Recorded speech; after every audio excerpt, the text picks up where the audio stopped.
Alright, so we've had the Arcade1Up Terminator 2 arcade cabinet for about a month now, and within that month we've done a couple of tweaks to the cabinet. We've added Joe Sabo's Midway logos on the side panels and the kick plate, as well as his Terminator 2 topper. And you have to admit, this was actually, although it's one of the largest Arcade1Up cabinets they've ever come out with, it was actually one of the easiest to assemble. It's interesting that Arcade1Up went with an extended side panel right here to add 3 inches of length versus just making the cabinet the normal size Arcade1Up cabinet and just adding, instead of a 12-inch riser, a 15-inch riser like they've done on their Star Wars and their Outrun and Ridge Racer cabinets.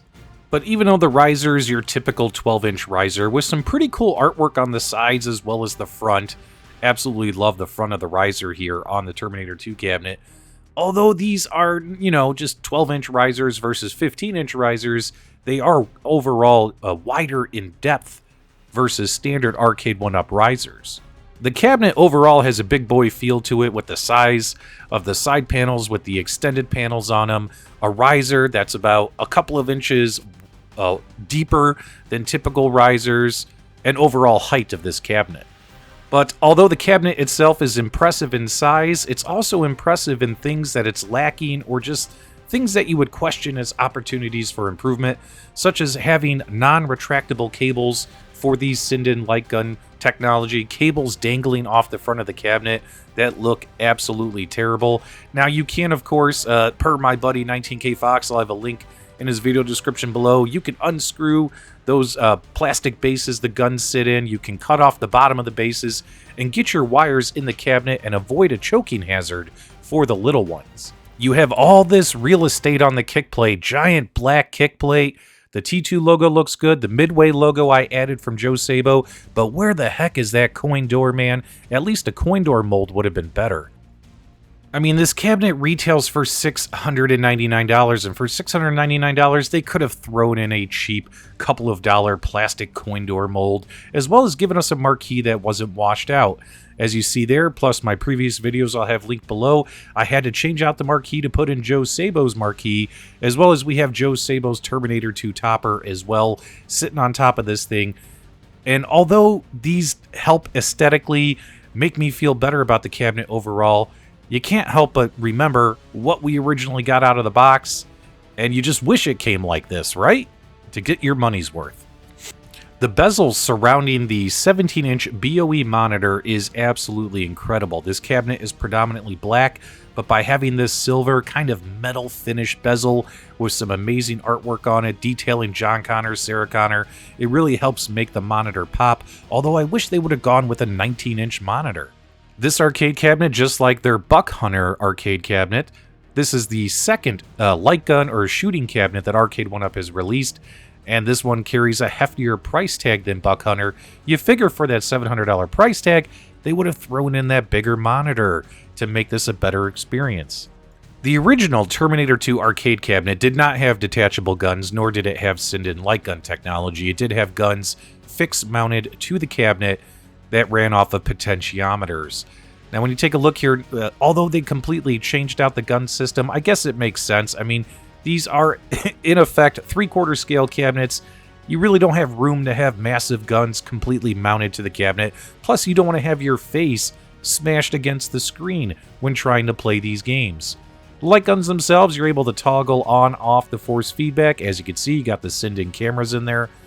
You also have your trigger button, you have your grenade button, nice little Midway logo on them.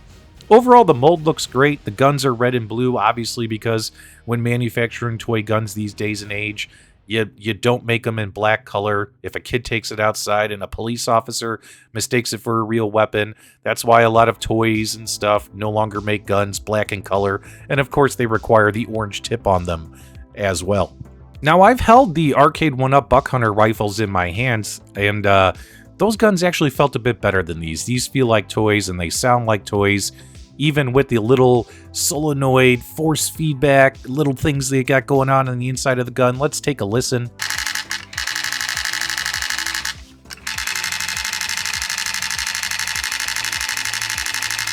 Also, my red gun sounds weaker than my blue gun. Take a listen.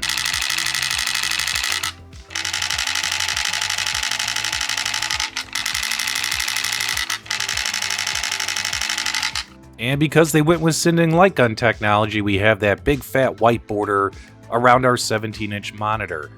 Not only that, the games, we don't have any kind of scan lines or pixel perfect settings. Once again, Arcade1Up has gone back to the drawing board, and they're presenting this game with some kind of bilinear filter, some kind of smoothing effect all over the screen. Makes everything look a little bit blurry, all the different characters on the screen, and that's disappointing to see as well, especially because we don't have the option to turn that off. The user interface and options are a win for Arcade1Up. As always, they make it easy to navigate, figure out where things go. You can see the leaderboards, you can shoot the leaderboards to change screens, navigate, and see who has the best scores, whether they're playing on the default traditional arcade settings, or if you go into the actual settings menu and start changing some of the dip switches. Arcade1Up gave plenty of options here, depending on how many missiles you want to start with. What level do you want to start on? If you want to start from scratch, what difficulty do you want the game to be? They gave us a ton of really good settings, but two of the settings that would have been great would have been, can we enable pixel perfect mode and turn off that horrible feature, as well as we're missing scan lines, being able to turn on or off scan lines. Some people love them, some people hate them, so it would have been cool to have those two features as well, but minus that, they have every other feature you could ask for in regards to settings. If you shoot the Wi-Fi bar on the top left corner, you'll be able to access the internet settings so you can connect to your local internet at home, as well as create your own little account avatar, if you will. That way your scores will be saved on the leaderboards. Being a connected cabinet, having Wi-Fi and online leaderboards is always a win for all of these arcade companies on all of their cabinets. I really, really like it. And of course, they have this silly making of video as the only extra piece of fluff on this cabinet.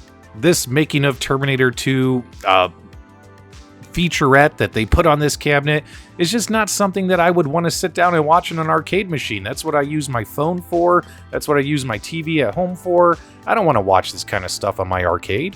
Let's talk about the gameplay. So overall, it is fun to play the games on this cabinet. There are a few quirks, there are a few issues. For instance, other reviewers have noted that if you put this game side by side next to the original game running off of MAME or the original arcade machine itself, you'll notice that there is a significant audio delay on the Arcade1Up version versus the original arcade ROMs on this game, as well as the character voices sound kind of weird and muffled, so that's something to be aware of as well. It's not something that I picked up on immediately when first playing this cabinet, but once, sometimes it's like once people point it out to you, you become aware of it and you can't miss it anymore.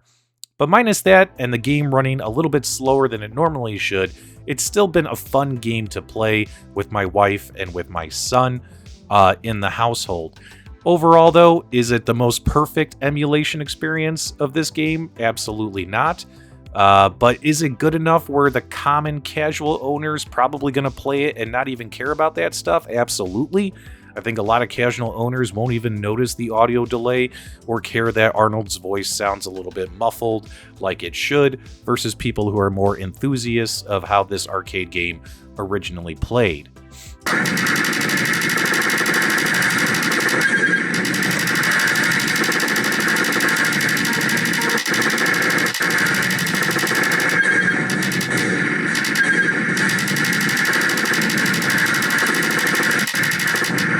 And just like every other arcade cabinet that Arcade1Up has released in the last year, at least this makes now 7 out of 9 cabinets where we have speaker gate, where we have, like, the games are just not loud enough. They're way too tinny. It's all that treble and none of that bass coming out of these arcade cabinets with the stock speakers. You plug in headphones and the games sound great. You don't have headphones in, try to use the speakers, and the games sound tinny and weird and distorted when on maximum volume.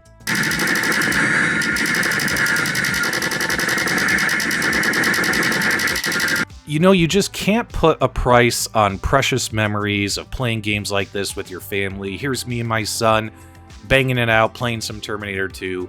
And of course, my wife is the one who wanted this cabinet. She's a big fan of this shooting game, and she plays it as well, albeit she's super camera shy. Me and myself, I never wanted to buy this cabinet because I always enjoyed, just playing, all these different kind of shooting games on my MAME cabinets. But then again, having fun, playing with my wife, playing with my son is a pretty good experience. We have a lot of fun, you know, doing that, playing this game together. You can't put a price on that, but you can put a price on these arcade cabinets. I was hoping the cabinet would win me over in time, hence me waiting a while to film a review, but you know what? After owning this cabinet for a month, you can put a price on it, and $700 seems like just way too much money for what you're getting. You're getting a couple of cheap guns that don't really sound cool. They sound like, you know, baseball card in your bicycle tires. You got these long dangling cords hanging off this thing. You got sound and emulation issues with the game. You have speaker issues where the games just aren't loud enough. And don't get me wrong, I think a lot of people are absolutely in love with their T2 cabinets, and if they're happy, I'm happy for them. I'm just seeing just way too many opportunities for improvement with this one. I mean, no pun intended, but I feel like I got more bang for my dollar with that Arcade1Up Ridge Racer racing cabinet than I am with this Arcade1Up Terminator 2 cabinet. There's just too many issues for me to highly recommend my viewers purchase this cabinet immediately at the $700 price tag. I think a lot of casual owners are going to like this cabinet and look beyond all the issues that come with this cabinet. I think your kids, your wives, your girlfriends, your friends, all of them are going to love this cabinet. Will make for a great party cabinet in the house. People are going to gravitate towards it. They're going to want to play it. They're going to want to check this thing out. And you know what? If you can get this cabinet for $500 or less, I mean, that would be a good thing. As you know, these cabinets go on sale all the time, especially if they sit around collecting dust long enough. So speak with your wallets, and eventually retailers will mark it down, and you could probably get this cabinet and save a couple of $100 on it. That would be my recommendation for anyone who hasn't purchased it yet and is thinking about purchasing this cabinet in the future. Let me know your feedback and reactions below. Hopefully you enjoyed the review. If you did, give me a thumbs up on the way out. And as always, my dudes, thank you for subscribing.